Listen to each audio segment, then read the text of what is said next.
collé, ça va. Je vais juste me mettre l'oreille de chat. Oh, c'est la distance. Bonjour à tous. J'ai pris mes notes parce que j'ai vu que tout le monde avait ses notes, mais en fait, je ne vais pas les utiliser. Je vais les laisser là. Donc voilà. Et je vais vous inviter à fermer les yeux. Non, vous pouvez les ouvrir. C'était juste pour commencer comme les autres l'avaient fait. Je voulais faire la même chose. Ok.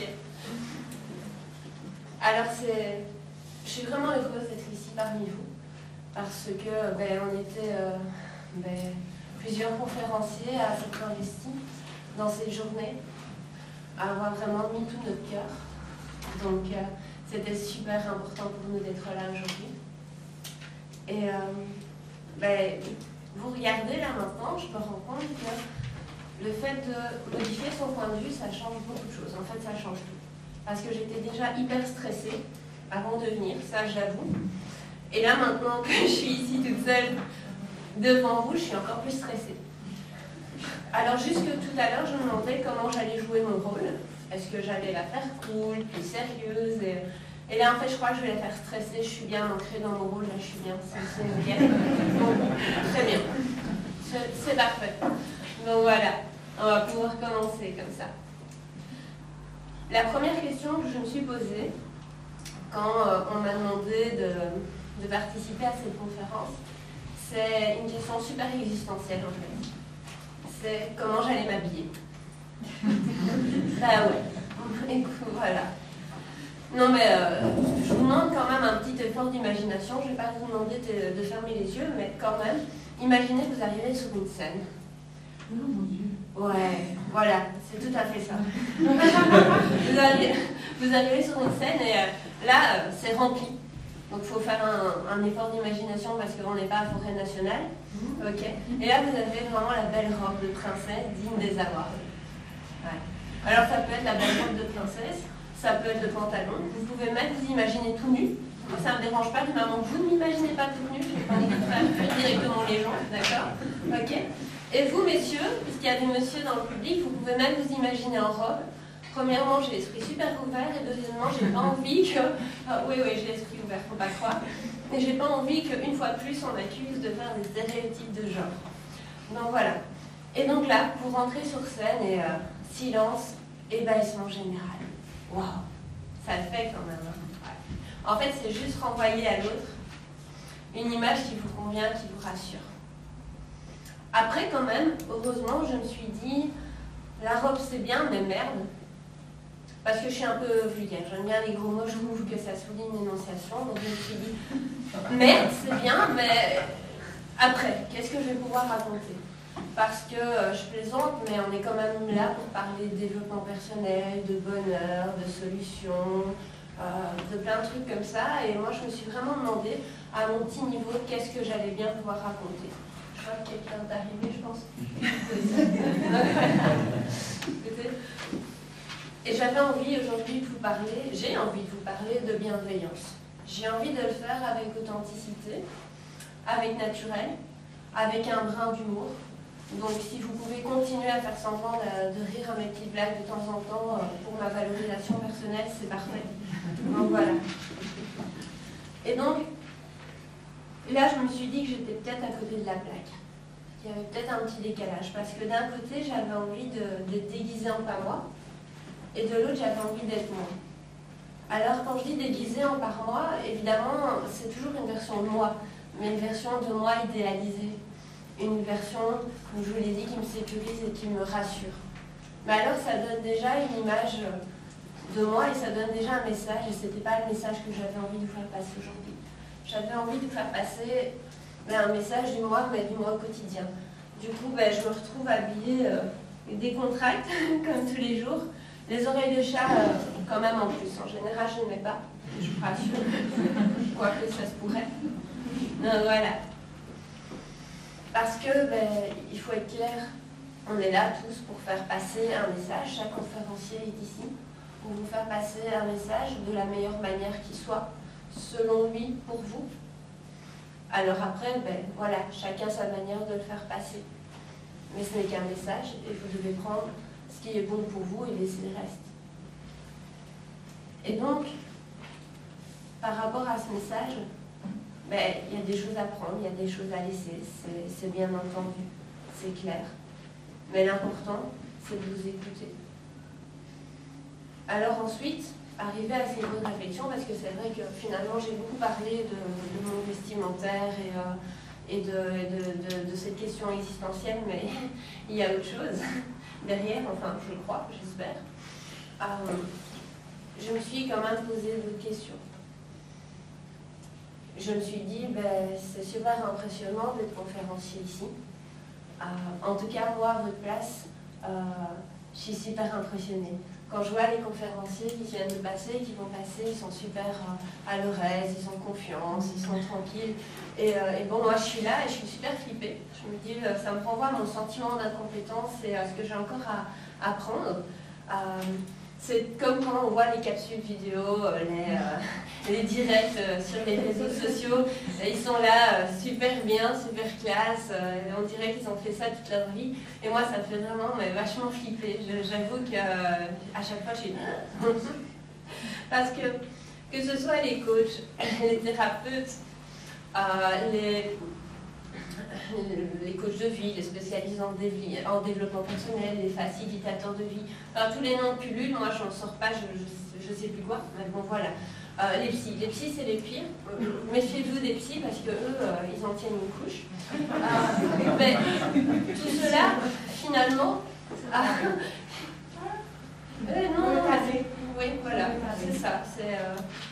Voilà, les cordonniers sont toujours les plus mal chaussés, hein, comme on dit, voilà. Et donc, c'est super, mais ils ont toujours l'air sûrs d'eux, heureux en ménage, toujours bien habillés. Chaque problème a sa solution. D'ailleurs, à force de régler les problèmes, on dirait qu'ils n'en ont plus du tout, en fait, des problèmes. On se demande, voilà. Moi, parfois, je les déteste, il faut être clair. Ils me font vraiment... Je trouve que la perfection, je ne sais pas vous, mais moi, ça me fait chier. Et puis, me prendre toujours dans la gueule à quel point je suis pathétique à côté d'eux, c'est parfois un peu difficile. Hein. Moi, je suis toute sauf parfaite. Il paraît que j'ai un sale caractère. Je suis grossière, je pense que ça, vous l'avez remarqué. Je suis têtue. Parfois, je me dispute avec mon compagnon. J'ai envie d'étriper mes gosses.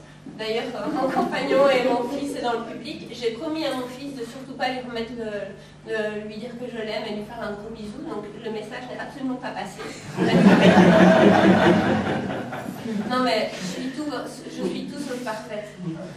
Après, évidemment, je me réconcilie avec eux. Premièrement, parce qu'il y a plein de conférenciers dans la salle et plein de confrères et j'ai vraiment pas envie de me friter avec eux et j'ai envie d'être là l'année prochaine. Et puis, surtout parce que je trouve qu'ils sont vraiment géniaux. Ils sont autant compétents qu'incompétents, c'est clair. Ils font le meilleur métier du monde. Ils aident les gens, ils le font avec leur cœur, vraiment. Et ça, c'est génial. Et puis j'ai aussi un gros défaut, je ne vais pas leur jeter la pierre parce que je fais partie de leur groupe, je suis psy, hein, donc voilà, je suis foutue. Quand je disais que je n'étais pas parfaite, voilà. En parlant de psy, j'ai une petite anecdote. Souvent mes patients viennent, enfin souvent, ils viennent toujours parce qu'ils ont des problèmes ou alors ils ont des questions à poser, ils sont en burn-out, voilà. C'est extrêmement rare qu'ils viennent pour me dire écoute, je viens parce que tout va bien.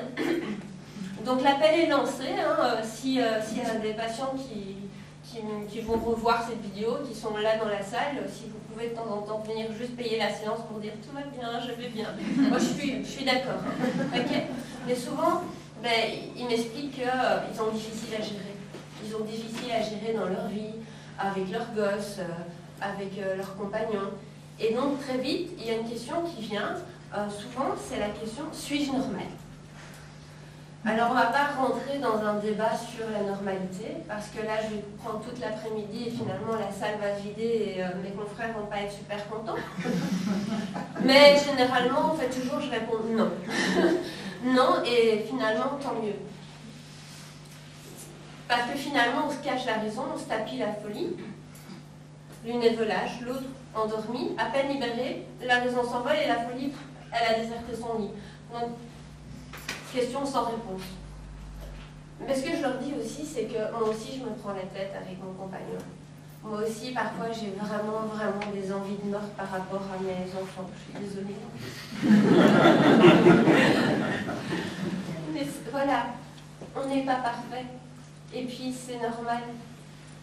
Mais la question, elle n'est pas là. La question est, on fait ce qu'on peut, on n'est pas parfait et on le fait comme on peut, on avance tout doucement. Et puis, ben, c'est tant mieux. Il y a une citation que j'adore, c'est « À quoi bon être parfait si on n'est pas vrai ?» C'est une citation de Woody Allen. Je la cite juste, oui, parce que j'adore, mais aussi pour montrer que j'ai des références culturelles. Hein. Woody Allen. À quoi bon être parfait si on n'est pas vrai? J'ai une collègue qui me dit souvent on est parfait dans nos imperfections. Et je trouve que c'est vraiment quelque chose de génial. C'est une phrase que j'adore.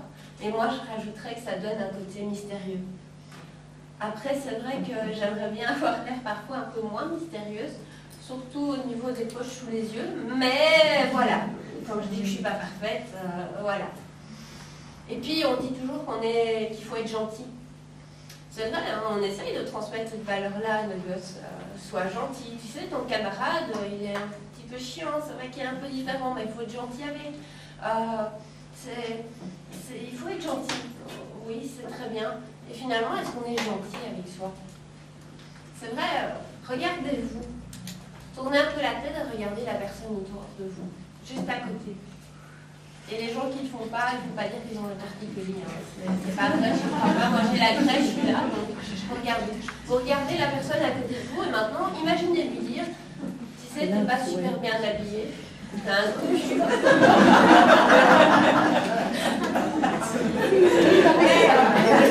T'as un mollet de peau. Vous voyez tout ça, mais voilà. On rit, hein, mais on rit un petit peu jaune, hein, parce que c'est compliqué, ça craint quand même. Et pourtant, nous, on se dit tout le temps, on se traite comme de la merde. On dit, ne fais pas autrui ce qu'on n'a pas envie qu'on nous fasse. Moi, je pense qu'il faudrait plutôt dire, ne te fais pas à toi ce que tu ne ferais pas aux autres. Parce qu'on a toujours tendance à valoriser l'autre, à essayer de se ressembler. D'ailleurs, on essaye toujours de ressembler au gourou qu'on entend qui parle de développement personnel, de bonheur, etc. Mais il faudrait commencer peut-être à se ressembler soi, à apprendre à s'accepter. Pourquoi pas se plaire et se séduire? Ce serait peut-être un bon début, non? Parce que finalement, quand on en a marre de l'autre, on peut toujours s'en éloigner. Mais quand on en a marre de soi, on est vachement bien dans la merde. Ouais. Et si en plus de ça, on est déguisé en face soi, dans la projection de ce que l'autre attend de nous, ça craint encore plus. Et là, c'est foutu, hein, pour essayer de s'en séparer. Parce que l'autre, on peut toujours s'en séparer. Parfois, c'est même difficile, hein, il y a des dépendants affectifs, mais c'est toujours possible. Une pelle, une camionnette blanche, un peu de sel. C'est dense. Mais nous, c'est un petit peu foutu, hein. Il suffit de se regarder dans le miroir et paf, l'autre il est là, il nous regarde, il nous renvoie toutes nos imperfections. Ouais, c'est un truc à devenir schizo. Alors ce que je vais vous demander aujourd'hui, parce que je vous ai bien fait rire apparemment, vous allez vous regarder dans le miroir comme vous arrivez à regarder l'autre. Parce qu'on est souvent moins critique avec l'autre qu'on l'est avec soi. Et puis finalement, peut-être se regarder comme vous regardez les conférenciers. Bon, les autres conférenciers, hein, pas moi, hein, bien sûr.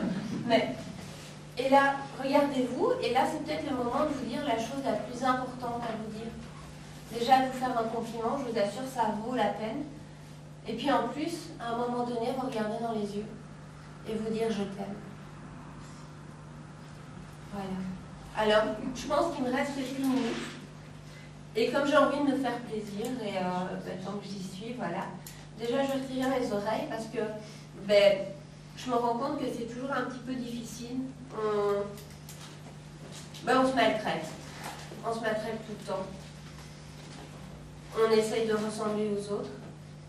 Et je pense qu'il faut être un peu plus bienveillant envers soi, et parce que oui, on foire, oui, on fait des erreurs, et après. Et notre corps, il fait ce qu'il peut finalement. Et c'est encore plus difficile quand il est confronté à son alter ego Snapchat avec les petites oreilles. Donc ça aussi, on va s'en débarrasser. Et maintenant, je vais faire un petit jeu avec vous. Vous allez voir, c'est facile à comprendre. Je vais compter jusque 3, d'accord? Ça va faire 1, 2, 3, et là, vous allez crier « je t'aime ». D'accord? Mais de toutes vos forces. Hein. Moi, j'ai plus de voix, mais on va le faire quand même. Je crie avec vous, d'accord? 1. Donc les voisins doivent vous entendre. Hein. On commence. 1, 2, 3. Je t'aime! Ah, merci, merci. Franchement, ça me marche.